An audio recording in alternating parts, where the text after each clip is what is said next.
The Syrian civil war from 2011 to 2024 was a brutal conflict that tore the Middle Eastern nation apart, displacing millions and killing hundreds of thousands. In the conflict, the various groups operated with whatever weapons they could find. Whether it was small arms, artillery, tanks, whatever they could get their hands on, they would use. In this, there were some interesting weapons reported to have been used, including lots of World War II vintage weapons. From STG-44s to T-34s, there's evidence to say that they were used in this conflict. In today's video, we're going to highlight some of the most interesting weapons used during the conflict. Starting off with a really interesting piece, something I've rarely discussed, small arms. But not any small arms, STG-44s. Military historians widely regard the German World War II era STG-44 Sturmgewehr or assault rifle as the world's first truly successful assault rifle. The selective fire STG-44 fired the 7.92 by 33mm Kurz cartridge with a muzzle velocity of approximately 2,247 feet per second from a 30-round detachable box magazine. Approximately 426,000 were produced during the Second World War. Despite its excellent design, the STG-44 arrived too late and in insufficient numbers to meaningfully affect Germany's wartime fortunes. Although production numbers were limited, a disproportionately large share of STG-44s still in existence in May 1945 were seized and retained by Allied forces because of their advanced design. The Soviet Union alone still held roughly 102,000 STG-44s in inventory 3 years after the end of the war. The USSR did not intend to keep the STG-44 as a long-term service weapon and instead transferred most examples to Allied states. The largest recipients were Czechoslovakia, which already possessed stocks left behind in 1945, as well as East Germany and North Vietnam. Hungary received a smaller batch of about 4,000 rifles, while Yugoslavia obtained a substantial number through both Soviet transfers and partisan captures during the war. Yugoslavia later sold its entire STG-44 inventory to Libya, with none of these rifles reaching Syria. Syria's total acquisition of STG-44s is estimated at between 6,100 and 7,500 rifles. Roughly half were ex-East German weapons, including about 2,200 transferred in 1964. The remainder came primarily from Czechoslovakia, which supplied several thousand rifles in 1957, alongside shipments of SKS carbines, with a smaller quantity originating directly from the Soviet Union. Czechoslovakia also served as Syria's principal source of 7.2 by 33mm Kurz ammunition in the post-war period. In addition to large stocks of German-manufactured wartime ammunition, Czechoslovakia maintained its own production of the cartridge.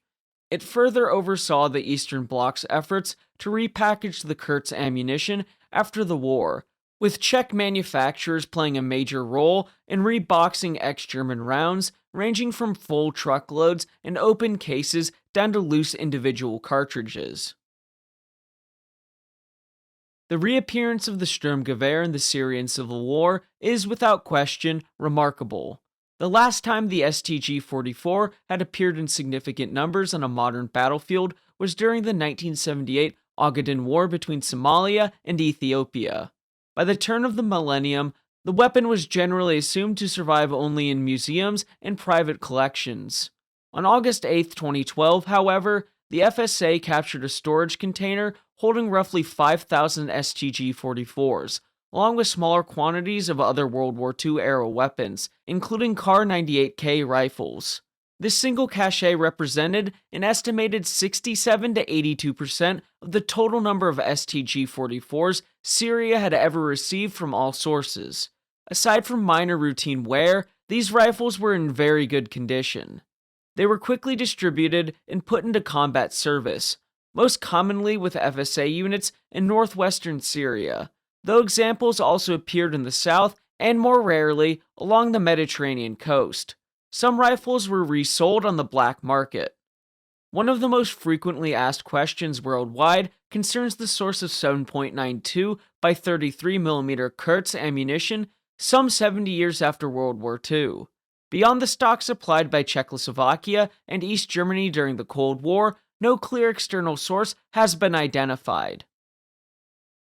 Spain produced limited quantities of Kurz ammunition in 1949 and again between 1952 and 1955, but these stocks are almost certainly long exhausted.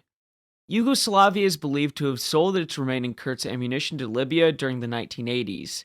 Today, the only major manufacturer of the cartridge is the Serbian firm Prvi Partizan. While its 7.92 Kurz ammunition is high quality, it is produced for a niche civilian market and is priced far too high for large-scale battlefield use. There have been suggestions as a part of the Saudi-Croatian arms pipeline, ex-Yugoslav 7.92 by 33mm ammunition that was not sold to Libya was instead stockpiled during the 1990s that may have been included. Some STG-44s did appear during the Balkan Wars of the 1990s, indicating that at least limited quantities of ammunition remained at the time. Even so, it's doubtful that any significant stockpile survived into the 2010s. In this case, the most straightforward explanation appears to be the most plausible. There was no external source of ammunition beyond whatever supplies remained in Syria when the fighting began. Before we continue, I just want to say this list isn't exhaustive, it's just the ones I find interesting. Anyway, next up we'll be looking at an artillery piece, and possibly the strangest one we'll discuss here. The LEFH-18 Model 1843F. This artillery piece was a Wehrmacht staple, being the standard divisional level howitzer throughout the Second World War.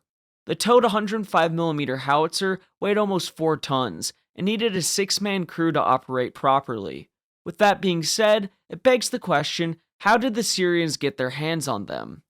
Well, the ones the Syrians appear to be using aren't really German, they're Yugoslav. Following the Second World War, surrendered howitzers were simply designated M18 in post-World War II Yugoslavia. The Model 18s, which I'll just be referring to as howitzers from now on because it's extremely long-winded, was a Yugoslav project that modernized the howitzer's carriage and also modified the breechlock assembly to make it compatible with 105mm American shells, although it could still use German ammunition. 95% of this model was compatible with the original German design, but the Yugoslav version is the one that first started appearing in July of 2013 and again between 2015 and 2016. However, since I wasn't there and I'm not an expert, I can't say for certain. Anyway, during the 1990s breakup of Yugoslavia, Croats in Bosnia got their hands on these howitzers, and as part of the 1995 Dayton Accords, artillery of this caliber was turned over to the National Bosnian Army. In the late 1990s, this lot of guns was auctioned off to a metal recycler in Turkey, and they were supposed to be demilled prior to leaving Bosnia, but this never happened. Somehow, someway, Syrian rebels ended up with them from the Turkish scrapyard. Reports suggest that there have been up to 6 of them spotted during the conflict, although not all at the same time, being distinctive due to their camo and other visual cues like the absence or presence of optics. Ammunition for the guns is surprisingly not an issue, as manufacturers in Russia, Europe, Canada, and in Indonesia offer shells for these guns, as the relatively modern M56 is backward compatible with its rounds. The Soviets used ex-German howitzer rounds during the 1950s, and reverse-engineered rounds as well, and some were in storage in the early 1990s and could still be today. There is anecdotal evidence that suggests the Syrians may have operated genuine ex-German howitzers, and that one of the howitzers is still in service and could be an original example. Prior to the Civil War, the Damascus Military Museum displayed an ex-Wehrmacht version in its collection. However, it was unclear whether this gun was donated by the Syrian army or acquired abroad specifically for exhibition. In 1949, France sold Yugoslavia 90 ex-German howitzers in varying conditions, which were later used as a basis for another version. Around the same period, France also conducted a substantial sale of former Wehrmacht equipment to Syria, including Panzer IV tanks and Pak-40 anti-tank guns. Given this context, it is reasonable to assume that France may have directly sold Syria these guns as well. The Soviet Union is another possible source during the mid-1950s as the Red Army continued to operate captured German artillery into the early post-war years. I was originally going to include the Pak-40, but there's no photographic evidence, so I'm going to leave it out for now. Anyway, as you might expect, the Syrians operated a number of Soviet artillery pieces like the A-19 M30 and ML-20S, and the ZIS-2. All have been seen used in combat. But what really intrigues me is not the Soviet artillery. No. Like in Yemen, there were reports of Soviet tanks being used in Syria. Not just any tanks, the T-34. Syria began importing the tank in 1955, with 100 delivered from Czechoslovakia in 1962, and from East Germany in 1967, and continued imports into the late 1960s. The T-34 was by far the most common Syrian tank during the Six-Day War, and still used during the Yom Kippur War.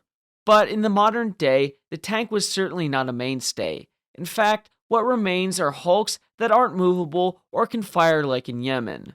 These two T-34s are located west of Damascus, positioned between the capital and the Israeli border in the Golan Heights. During the 1973 Yom Kippur War, there was a brief period when Israeli forces appeared capable of threatening Damascus itself.